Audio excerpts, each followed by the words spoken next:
JEE mains organic chemistry हमारा chapter है hydrocarbons और हम मेंस के प्रीवियस ईयर क्वेश्चंस कर रहे हैं। हमारा टॉपिक है कॉन्फॉर्मेशनल आइसोमर्स।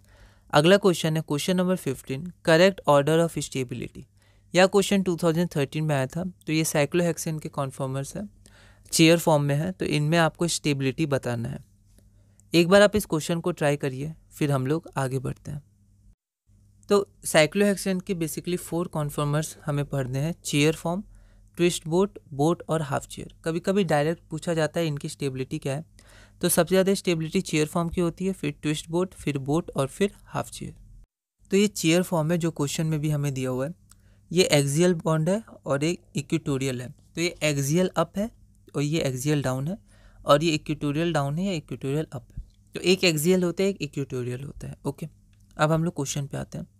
तो क्वेश्चन में हमारे पास क्या है, तो हमारे पास यहाँ पर जैसे मिथाइल ग्रुप यहाँ एक्सियल है और यहाँ पर हाइड्रोजन आपका इक्वेटोरियल है, और यहाँ पर मिथाइल इक्वेटोरियल है और H एक्सियल है। ठीक है, तो हमें ये पता करना होगा जो हमारे सब्स्टिट्यूएंट है, जैसे यहाँ पर मिथाइल है, तो वो किस पोजीशन में स्टेबल होते हैं। ठीक है, तो यहाँ हम देखिए, a conformation in which both substituents are equatorial will always be more stable than a conformation with both groups axial.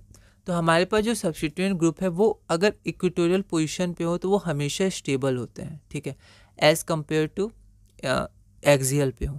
और क्या है कि when one substituent is axial and the other is equatorial, the most stable conformation will be the one with the bulkiest substituent in the equatorial position. तो हमारे पास एक substituent axial पे है, एक इक्वेटोरियल पे है। तो जो इक्वेटोरियल पे है वो अगर बल्कि है तो वो ज़्यादा स्टेबल है, या बल्कि ग्रुप हमेशा इक्वेटोरियल पे रहना चाहते हैं। अब हम लोग आंसर देखते हैं। तो ये हमारे पास 4 दिए हुए थे मॉलिक्यूल्स। तो यहाँ देखिए, यहाँ मिथाइल ग्रुप क्या है, एक्सियल पे है, और यहाँ मिथाइल ग्रुप ई इक्वेटोरियल पे है।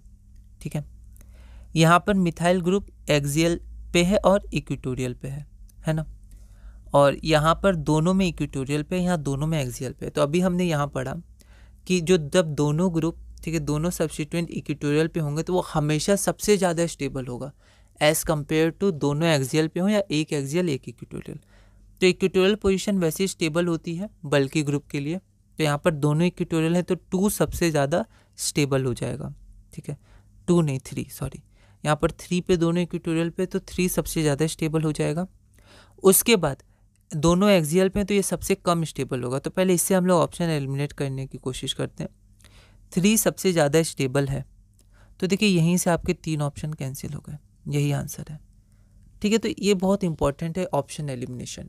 कभी कभी हो सकता है हमें सब चीज़ ना पता हो, बस एक पार्ट पता हो सकता है वो पार्ट बहुत ही छोटा हो या हमें इससे लगे कि हमें आंसर नहीं आएगा, पर ऑप्शन ट्राई करें तो हो सकता है बहुत सारे ऑप्शन कैंसिल हो जाए, 1 हो जाए, 2 हो जाए, कभी कभी तो तीनों हो जाते हैं। जैसे यहाँ पर सिर्फ हमें ये कॉन्सेप्ट लगाया कि इक्वेटोरियल पे स्टेबल होता है तो 3 सबसे ज़्यादा स्टेबल होगा, ये पक्का है।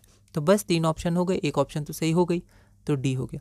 तो ऑप्शन एलिमिनेशन बहुत इंपॉर्टेंट है, इसका आप ध्यान रखिएगा। ठीक है, फिर भी आगे देखते हैं।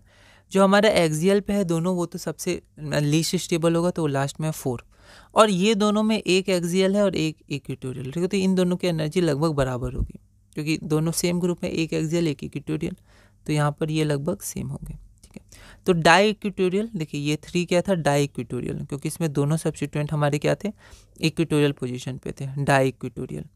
और यहाँ पर क्या है, डाई एक्सियल। ठीक है, तो डाई एक्सियल हमारा ये हो गया, सॉरी ये 4 वाला ये हो गया डाई एक्सियल। तो डाई इक्वेटोरियल हमेशा स्टेबल होता है डाई एक्सियल से, है ना। और इसके बारे में और भी हमें पढ़ना है डिटेल में, पर इसमें यही क्वेश्चन आया था, तो हम लोग अब आगे बढ़ते हैं।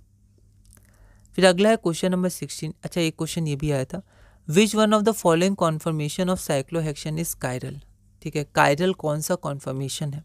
तो एक बार आप इस क्वेश्चन को ट्राई करिए, फिर हम लोग आगे बढ़ते हैं। तो यहाँ पर 4 कॉन्फर्मेशन होते हैं। ठीक है, तो ट्विस्ट बोट कॉन्फर्मेशन जो होता है साइक्लोहेक्सेन का, उसका प्लेन ऑफ सिमेट्री नहीं होता है। ठीक है, इसलिए वो कायरल होता है। अब यहाँ पर मैंने 5, वैसे 4 होते हैं, पर एक जो जनरल होता है जो हम लोग बनाते हैं जनरली ऑर्गेनिक केमिस्ट्री में, वो रिजिड होता है, उसको रिजिड बोलते हैं।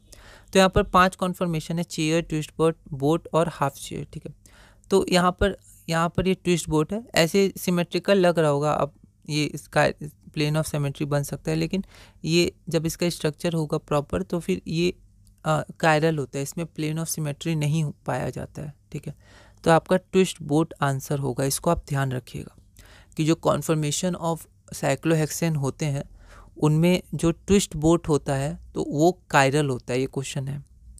ठीक है, तो इसका आपका आंसर हो जाएगा ट्विस्ट बोट। अगला क्वेश्चन है question number 17, increasing order of stability. 2 fluoro ethanol है, इसमें इंक्रीजिंग ऑर्डर ऑफ स्टेबिलिटी इनके कॉन्फर्मर्स में क्या होगी। यह क्वेश्चन 2006 में आया था। एक बार आप इसे ट्राई करिएगा, अगली वीडियो में हम इसे सॉल्व करेंगे।